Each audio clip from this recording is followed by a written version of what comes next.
les amis, salut les potos, salut à tous mes abonnés, salut à tous les amoureux du football. Bienvenue à ce nouveau numéro d'information sur votre chaîne de sport préférée, Viking Débrief Connaisseur Connaît. Alors les potos, sans plus tarder, nous allons aborder les thèmes chauds, les thèmes bouillants de l'actualité du football mondial. Nous allons tout de suite commencer du côté de l'Europe. Nous allons parler des différents championnats européens. Les potos, sachez que nous sommes au thème de toutes les journées dans les plus grands championnats européens. Et tout de suite, nous commençons du côté de l'Angleterre. Alors du côté de l'Angleterre, pour la 38e journée, il faut noter que Aston Villa a battu Brighton sur le score de 2-1. Je dirais bravo à cette équipe de Aston Villa qui a connu un début de saison vraiment difficile. Aston Villa a connu un début de saison vraiment difficile. Lorsqu'ils étaient coachés par Steven Gerrard, l'ancien de Liverpool, je dirais que Aston Villa, c'était vraiment compliqué. Cette équipe était même relégable. Mais après le changement d'entraîneur, je dirais que Aston Villa a retrouvé un nouvel oxygène qui leur a permis vraiment de terminer cette saison en beauté et d'obtenir une place qualificative pour la prochaine Ligue Europa. Bravo à cette équipe de Aston Villa.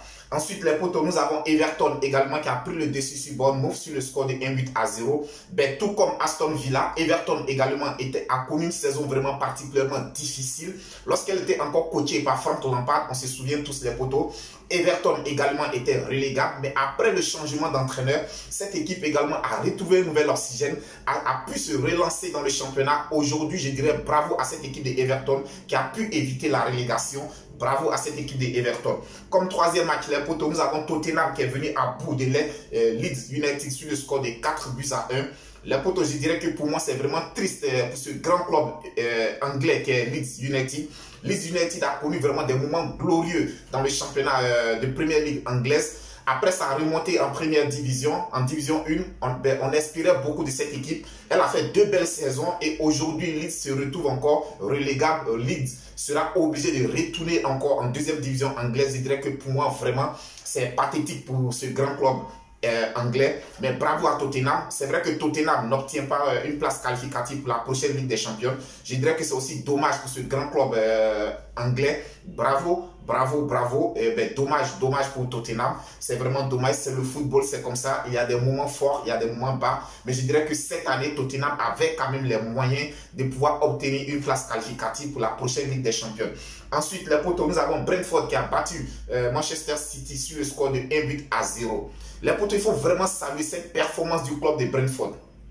Cette année, du côté de l'Angleterre, Brentford est le seul club à avoir battu Manchester City en aller et retour au cours de cette saison 2022-2023. Lors du match aller, ils étaient allés s'imposer face à Manchester City à l'Etihad Stadium sur le score de 3-0. Là, on s'en souvient tous les potos parce que cette rencontre était vraiment dans un climat particulier. Nous étions à la veille de la Coupe du Monde. Je pense que tous les joueurs citizens avaient déjà la tête dans la Coupe du Monde, avaient déjà le cœur tourné vers la Coupe du Monde. Et Brentford était allé s'imposer du côté de l'Etihad Stadium sur le score de 3-0. Alors pour ce match retour, Brentford a encore récidivé, ils ont encore battu Manchester City, le champion d'Angleterre, ils l'ont battu sur leurs installations sur le score de 1-0. Il faut vraiment saluer cette équipe de Brentford. Je pense qu'il n'y a pas trop de grandes vedettes, mais aujourd'hui on voit que c'est une équipe vraiment qui a un très bon parcours, qui a eu un très bon parcours cette année, qui a vraiment inquiété, qui a donné du fil à retordre à toutes les grandes équipes du championnat anglais. Je dis bravo à cette équipe de Brentford. Les potos, quant à Manchester United, ils se sont imposés face à Fulham sur le score de 2-1. Bravo aussi à cette équipe de Manchester United. Les débuts n'ont pas été faciles pour cette équipe de Manchester United. Ils ont eu des débuts aussi un peu difficiles avec l'histoire de Cristiano Ronaldo qui avait un tout petit peu perturbé le club. Mais je pense que depuis lors, ils ont su remettre les choses à l'heure, ils ont su remettre les choses à leur place. Et cette équipe a pu, même si elle n'est pas championne, mais elle obtient quand même une place qualificative pour la prochaine Ligue des Champions l'année prochaine. Ensuite, nous avons Chelsea, le club de Chelsea qui a été tenu en échec sur ses installations par Newcastle sur le score de 1-0. Les potos, je dirais que pour moi, cette année, Chelsea, c'est la grosse déception du côté de l'Angleterre. Oui, Chelsea, c'est véritablement la grosse déception. Avec tous les recrutements, tous les millions qui ont été investis pour recruter, cette équipe aujourd'hui n'a même pas été capable d'obtenir un ticket pour la Ligue Europa l'année prochaine. Quant à Newcastle, je dis bravo à Newcastle. Aujourd'hui, Newcastle retrouve l'Europe. Newcastle est qualifié pour la prochaine Ligue des Champions. Bravo à cette équipe. Cette année, franchement, elle nous a démontré de très très bonnes choses. Et pour moi, je ne suis pas surpris que Newcastle soit qualifié pour la prochaine Ligue des Champions. Newcastle termine 3e du championnat anglais. Je dirais que vraiment, c'est une grosse performance à saluer. Elle termine 3e devant Manchester United. devant Liverpool, etc. Franchement, il faut saluer cette performance de Newcastle. Ensuite, les potos, nous avons Arsenal qui est venu à bout de Wolverhampton sur le score de 5-8-0. Arsenal, j'ai envie de dire, tout ça pour rien. Oui, les potos, une fois de plus encore, Arsenal m'a donné raison. Ce que je ne souhaitais pas. Je souhaitais que cette année, Arsenal me fasse mentir. Souvenez-vous, les potos, en début de saison, j'ai été l'une des premières personnes à dire qu'avec Arsenal, il faut toujours avoir un sac de surprise de côté. Oui, parce que les Gunners ont démontré, ont prouvé cette année à plusieurs observateurs qu'ils étaient capables d'aller gagner ce titre de champion d'Angleterre. Ils l'ont prouvé à plusieurs reprises. Ils ont donné beaucoup d'espoir à leurs supporters. Ils ont donné beaucoup d'espoir au football anglais. Mais malheureusement, à la fin, qu'est-ce que nous constatons? Arsenal a une fois de plus encore déçu. Arsenal a perdu le titre au moment où il ne fallait pas. Ils ont perdu des matchs au moment où il n'en fallait pas perdre. Mais la seule chose satisfaisante, c'est que Arsenal retrouve au minimum la Ligue des Champions. Après plusieurs années d'absence, Arsenal aujourd'hui retrouve la Ligue des Champions. Ça, c'est à saluer. Mais sinon, aujourd'hui, je pense que Arsenal méritait mieux que cette seconde place dans le championnat anglais. Arsenal méritait mieux. Mais c'est ça les Gunners. C'est ça les Gunners. Ils déçoivent toujours au moment où on s'attend à eux. C'est vrai qu'ils sont deuxièmes. Ils vont retrouver l'Europe. Mais ce n'était pas ça aujourd'hui. On attendait plus de cette équipe. Donc Arsenal prend le décis sur Wolverhampton sur le score de 5-8-0. Nous avons Southampton et Liverpool qui n'ont pu se départager 4 buts partout entre les deux formations. Voici aussi un grand club anglais. Liverpool, après un début vraiment compliqué, en seconde partie du championnat, ils ont su se ressaisir, ils ont su gagner les matchs qu'il fallait, ils ont su revenir dans le classement. Malheureusement pour eux, c'était un peu trop tard. Liverpool termine à la 6e place, donc du coup, Liverpool ne disputera pas la Ligue des Champions l'année prochaine. Liverpool disputera la Ligue Europa. Pour moi, je pense que franchement, c'est une grosse perte pour ce grand club qui est Liverpool. Mais les potos, je pense que c'est mieux que rien parce que beaucoup d'hommes ne vendaient pas cher la peau de Liverpool. Moi-même, je fais partie de ces personnes. On disait que Liverpool ne disputerait aucune compétition européenne la saison prochaine. Donc je pense que disputer l'Europa League la saison prochaine, c'est quand même c'est bon à prendre pour ce club qui a connu vraiment des moments très très difficiles en début de saison. Ensuite, les potos, nous avons Crystal Palace qui a été tenu en échec sur ses installations par Nottingham Forest sur le score de 1 but partout. Je dirais que les potos, au thème de cette saison 2022-2023, les acteurs du football anglais nous ont encore démontré et nous ont confirmé qu'aujourd'hui, le championnat anglais mérite d'être nommé meilleur championnat du monde. Oui, les potos, nous avons vu beaucoup de retournements de situation. Nous avons vécu beaucoup d'émotions au cours de cette année, au cours de cette saison 2022-2023. Et les potos, notez bien que Manchester City, sans surprise, termine encore champion d'Angleterre. Manchester City se succède à lui-même encore. J'ai dit bravo à cette équipe de Pep Guardiola. Oui, parce qu'il est arrivé un moment du championnat où Manchester City avait pratiquement 10 points de retard sur Arsenal. Voici là où je dis que Arsenal a encore déçu cette saison.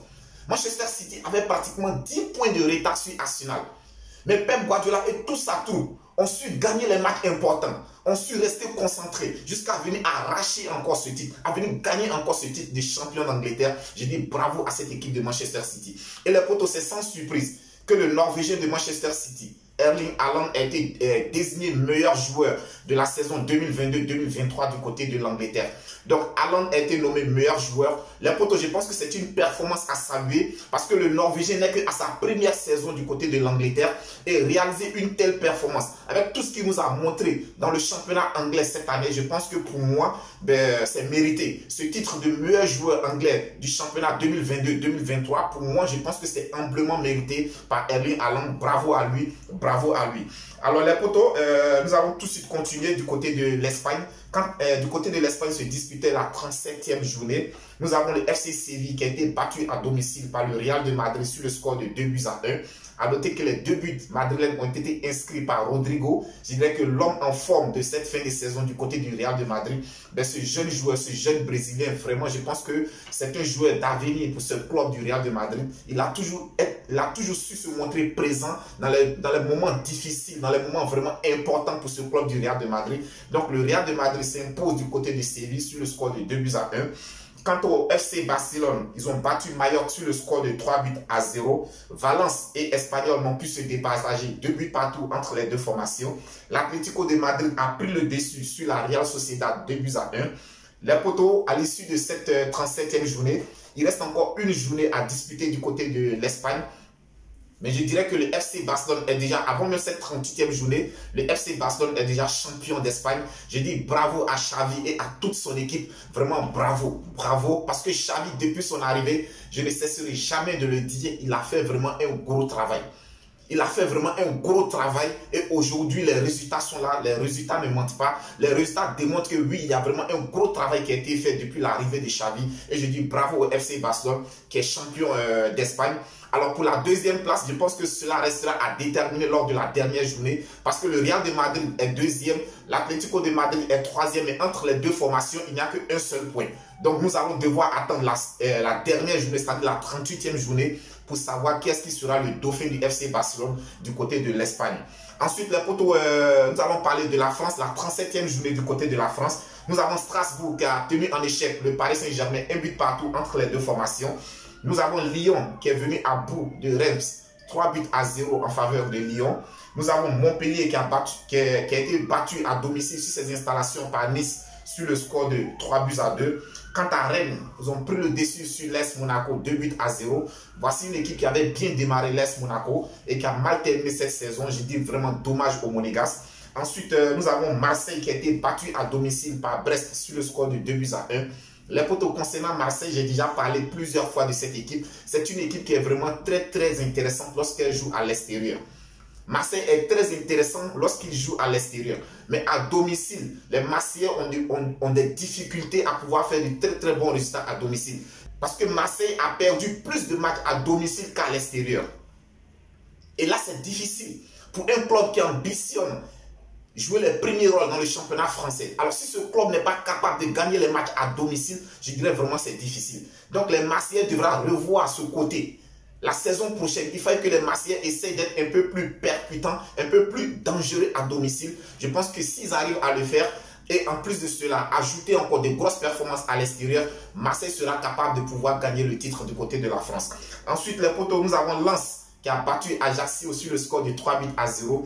Bravo à cette équipe lensoise. Je dirais que cette année, Lens termine deuxième du championnat derrière le Paris Saint-Germain qui est déjà champion avant même la fin du championnat. C'est une grosse performance à saluer de la part des Lensois. Ils ont réalisé vraiment une très belle saison. Je dirais que les Lensois ont donné même du fil à retordre aux Parisiens. Il est arrivé un moment où les Parisiens eux-mêmes n'y croyaient plus. Mais c'est ça aussi l'expérience. C'est ça aussi l'espérance. Grâce à l'espérance de ces joueurs, grâce à l'espérance de ces dirigeants, le Paris Saint-Germain a pu vraiment obtenir ce titre de champion de saison 2022-2023. Et pour terminer du côté de la France, nous avons Lille qui a battu Nantes sur le score de 2-1. Comme je le disais tantôt, le Paris Saint-Germain termine champion de France saison 2022-2023. Lens occupe la deuxième place. Grosse performance à saluer. Je dis bravo aux Lensois. Vraiment très bravo aux Lensois. Ils ont réalisé une très bonne saison. Ensuite, les potos du côté de l'Allemagne se disputaient la 34e et dernière journée du championnat allemand. Il faut noter qu'à l'issue de cette 34e journée, le Bayern de Munich se succède encore à lui-même. Le Bayern de Munich termine champion d'Allemagne. Je dirais vraiment c'est dommage pour le Borussia Dortmund. Le Borussia Dortmund avait toutes les cartes en main, les poteaux, pour gagner le titre cette année. Oui, le Borussia Dortmund avait toutes les cartes en main. Et aujourd'hui, je pense que le Borussia Dortmund doit vraiment regretter. Parce qu'après la 33e journée, lors de l'avant-dernière journée, le Borussia Dortmund était allé s'imposer à l'extérieur lorsque le Bayern de Munich se faisait battre à domicile. Et à partir de ce moment, le Borussia Dortmund occupait la tête du championnat allemand avec 2 points, avec disons 1 point d'avance sur le Bayern de Munich. Et la dernière journée, le Borussia jouait la dernière journée à domicile sur ses installations. Il suffisait d'une petite victoire pour que le Borussia Dortmund soit champion d'Allemagne. Une petite victoire pour que le Borussia Dortmund soit champion d'Allemagne. Et malheureusement pour Sébastien Haller et tous ses coéquipiers, ils ont été tenus en échec sur leurs installations par Mainz 05. 2 buts partout entre les deux formations. Le Borussia Dortmund était même mené sur le score de 2-0 à la mi-temps. C'est là qu'il faut comprendre les potos, le professionnalisme. Parce que je pense que c'est la peur, le stress qui a permis aux joueurs du Borussia Dortmund de perdre ce titre-là. La peur, le stress. Parce que là, des joueurs professionnels, un grand club aurait pu gérer ses émotions, aurait pu gérer cette pression-là et aller battre, aller chercher ce titre. Donc le Borussia Dortmund perd le titre à domicile. Je dis bravo au Bayern de Munich parce que cette année, le Bayern de Munich a connu vraiment des moments difficiles. Eux-mêmes, ils n'y croyaient plus au titre cette saison. Ils n'y croyaient vraiment plus. Et le Borussia Dortmund leur a facilité la tâche. Alors, à noter que Bochum a battu Leverkusen sur le score de 3-0. Comme je le disais tantôt, le Borussia Dortmund a été tenu en échec par Mainz 0-5 sur le score de 2 buts partout. Quant à Cologne, ils se sont fait battre à domicile par le Bayern de Munich sur le score de 2-1. Le RB Leipzig, quant à lui, a pris le dessus sur Schalke 0-4 sur le score de 4-2. Donc, les potos, il faut noter que le Bayern de Munich est champion du côté de l'Allemagne. Du côté de l'Espagne, le FC Barcelone est champion. Du côté de l'Angleterre, nous avons Manchester City. Et du côté de la France, nous avons le Paris Saint-Germain. Les potos, nous allons terminer tout de suite le tour de cette vidéo du côté de l'Italie.